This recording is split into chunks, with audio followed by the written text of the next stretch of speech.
what advice would you give candidates that are trying to navigate this job market? I've talked to two candidates in the manufacturing industry this week alone. So I'm curious, what would you say to that? I think at the end of the day, it's actually pretty easy. I think what I'm noticing a lot from people that I speak to is that because the job market was so good for the last 4 to 5 years, at least it was in the Detroit metro area where I'm located, Mm-hmm. it was a situation where if you had the right skills or if you had enough of the right skills, if you showed up Mm-hmm. to the interview, you got the job.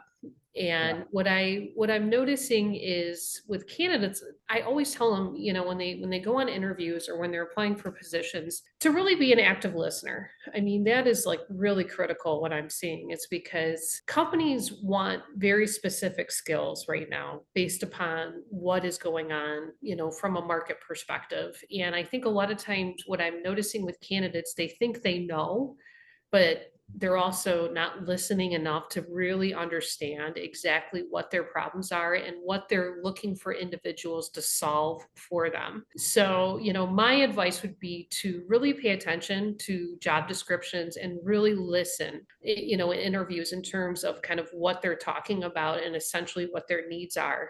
Don't think that because you've got this experience or you've got this wealth of experience, because you may have the experience, but you may not be portraying it in a way that speaks to the problems that they're trying to resolve.